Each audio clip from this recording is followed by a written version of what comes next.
है what's up guys, Deepesh and आज की वीडियो में हम बात करने वाले हैं पाइथन में डिक्शनरी क्या होता है, इनके क्या यूज है, इन्हें कैसे बनाते हैं, डिलीट कर सकते हैं, इन क्या क्या ऑपरेशन डिक्शनरी के साथ हम परफॉर्म कर सकते हैं एंड साथ ही साथ एक छोटा सा एग्जांपल भी देखेंगे डिक्शनरी का।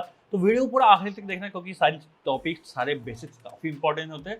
तो बिना स्किप की वीडियो को आप आखिर तक देखिए, भले 2x पे देख लो। तो वीडियो को चालू करते हैं इंट्रो के बाद। सो गाइस, सबसे पहले हम बात करेंगे डिक्शनरी होता क्या है। डिक्शनरी एक collection of keys and values होता है, ठीक है। अब इसमें की और वैल्यू के फॉर्म में डेटा स्टोर होता है, किस तरह से वो मैं बताता हूँ। तो सीधे हम एग्जाम्पल से जाते हैं तो आपको इजीली समझ में आएगा। तो सबसे पहले देख सकते हो कि मैंने यहाँ पे एक बनाई है एम्प्टी डिक्शनरी। एम्प्टी डिक्शनरी बनाने का सिंटेक्स है कि कोई सा वेरिएबल का नाम उसके इक्वल में आप कर्ली ब्रैकेट्स लगा दो। तो यहाँ पे क्या बनाता है, ये एम्प्टी डिक्शनरी बनाता है। अभी यहाँ पे आप चाहो तो DICT लिख के भी छोड़ सकते हो कुछ इस तरह से। तो वो भी क्या कर देगा, बेसिकली एम्प्टी डिक्शनरी ही बना के देगा।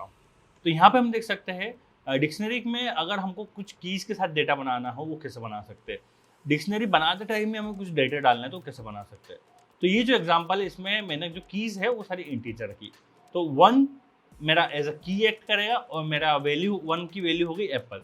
2 मेरा एज अ की एक्ट करेगा, 2 की वैल्यू होगी बनाना। तो यहाँ पे जो आपकी और वैल्यू है दोनों के टाइप स्ट्रिंग या फिर न्यूमेरिक्स हो सकते हैं। अब जैसे कि दूसरा है एग्जांपल जिसमें देख सकते हो कि मैंने जो की बनाई है, यहाँ पे की है मेरी नेम की वैल्यू है दीपेश। दूसरा जो है दूसरी की है मेरे पास डेटा की वैल्यू क्या है, डेटा की वैल्यू एक लिस्ट है। तो वैल्यू में आप डिफरेंट टाइप के डेटा टाइप्स डाल सकते हो, बट जो की होती है आपकी उसमें बस आप या तो स्ट्रिंग रख सकते हो या फिर आप न्यूमेरिक वैल्यू को रख सकते हो। और आप एक इस तरह से भी आप डिक्शनरी बना सकते हो कि इस तरह से तो जो नॉर्मली आप डिक्शनरी बना सकते हो उसको आपने डिक्ट में टाइप कास्ट कर लिया। डिक्ट एक्चुअली होता है डिक्शनरी। जैसे कि लिस्ट के लिए हम LIST यूज़ करते हैं, टपल के लिए TUPL यूज़ करते हैं, ऐसे डिक्शनरी के लिए डिक्ट यूज़ करते हैं।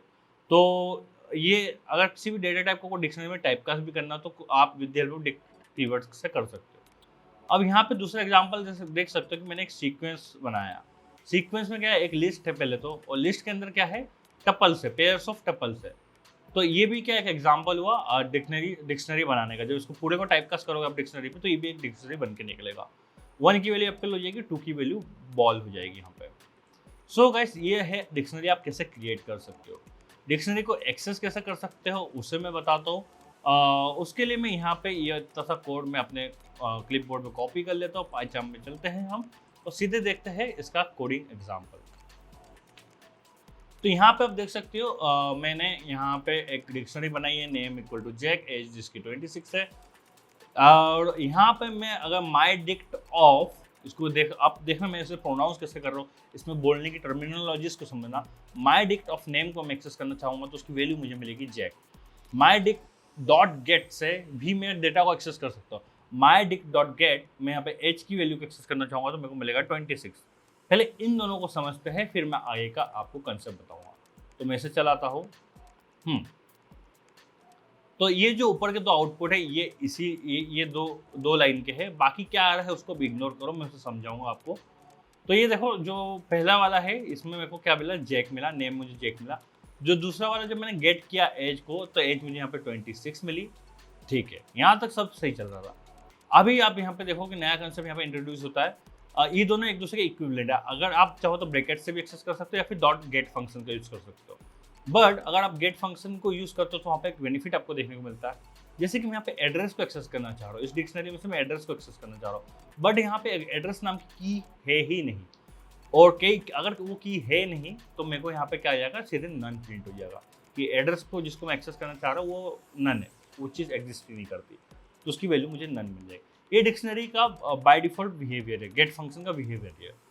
बट वहीं पे अगर आप एड्रेस को एक्सेस करना चाहते हो विद द हेल्प ऑफ ये स्क्वायर वाला ब्रैकेट का तो मेथड से, जिसमें हम स्क्वायर ब्रैकेट से जिस तरह से एक्सेस करते हैं इस तरह से आप एक्सेस करना चाहते हो तो यहाँ पे आपको एरर मिल जाएगा, आपका प्रोग्राम रुक जाएगा। सो जनरली ज़्यादातर ये रिकमेंड रहता है कि आप जब अनटिल अनलेस पूरी तरह से श्योर ना हो आप डॉट गेट मेथड का यूज़ करो, क्योंकि ये एरर को अकड़ होने से बचाता है। तो मैं फॉर टाइमिंग इसे कमेंट कर देता हूँ और अभी देखो आप मेरा पूरा प्रोग्राम सही चलेगा। अभी एक चीज़ और बताता हूँ, जैसे कि आप जानते हो यहाँ पे एड्रेस है नहीं, यहाँ पे बाय डिफ़ॉल्ट ये रिटर्न करता है नन, बाय डिफ़ॉल्ट ये नन रिटर्न करता है। इसका जो सेकंड आर्गुमेंट होता है वहाँ पे आप उसे जाके चेंज भी कर सकते हो। वहाँ पे जाके आप लिख सकते हो नॉट फाउंड, जैसे कि नॉट फाउंड अगर मैं लिख देता हूँ तो अगली बार से वो बाय डिफ़ॉल्ट नन की जगह पे देगा नॉट फाउंड। तो ये जो डिफ़ॉल्ट में जो चीज़ उसको नहीं मिलती है, जो डिफ़ॉल्ट आर्गुमेंट उसे आप यहाँ से चेंज कर सकते हो, ठीक है। यहाँ पे आप नंबर दे सकते हो, कुछ भी दे सकते हो, डिफ़ॉल्ट जो डेटा आपको देना है। तो इस तरह से डिक्शनरी में आप डेटा को एक्सेस कर सकते हो। डिक्शनरी में आप डेटा को ऑब्वियसली चेंज भी कर सकते हो, क्योंकि ये टपल जैसा नहीं है। तो डिक्शनरी में डेटा को चेंज करना काफ़ी ईजी है, उसे हम क्विकली देख लेते हैं। एक डिक्शनरी मैंने जैसे कि देख सकते हो आप पहली लाइन पे बनाई है यहाँ पे। डिक्शनरी में आप पहले जो एज थी वो 26 थी, अब मुझे एज पे 27 को सेट करना है। तो यहाँ पे विद द हेल्प ऑफ की आप डिक्शनरी में डेटा को सेट कर सकते हो। लिस्ट में हम यहाँ with the help of index करते थे, बट यहाँ पे डिक्शनरी में विद द हेल्प ऑफ आप की डेटा को चेंज कर सकते हो, सेट कर सकते हो। और जैसे कि आप यहाँ पे देख सकते हो पहले एड्रेस यहाँ पे था नहीं, बट एड्रेस मुझे नया एलिमेंट ऐड करना है, तो नए एलिमेंट को मैं ऐड डायरेक्टली यहाँ पे की बना सकता हूँ और यहाँ पे उसकी वैल्यू को असाइन कर सकता हूँ।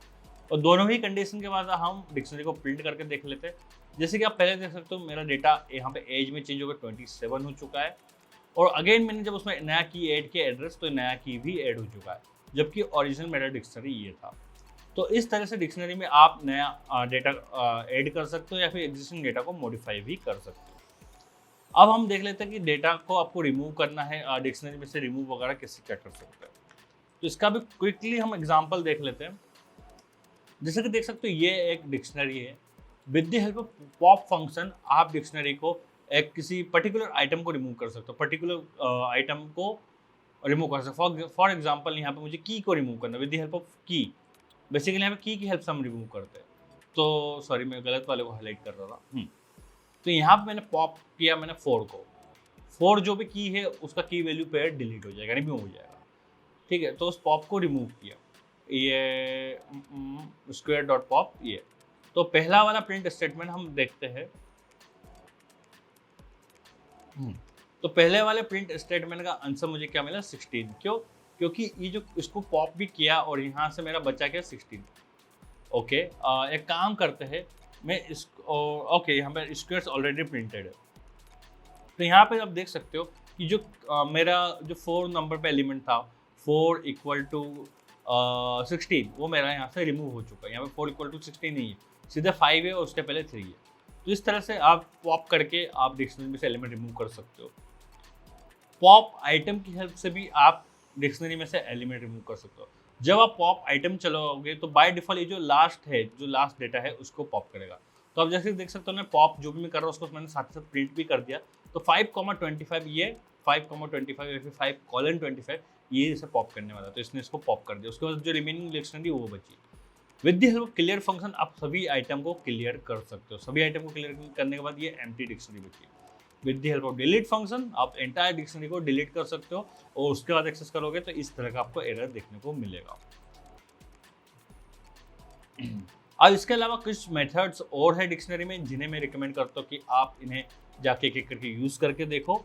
और जितने भी मेथड हमने अभी तक देखे उन्हें एक बार खुद से प्रैक्टिस करो, तो जिससे आप यूज टू हो जाओगे। क्योंकि अभी तक लिस्ट, टपल, डिक्शनरी सभी चीज़ों को देखे काफ़ी सारा कन्फ्यूजन हो चुका होगा।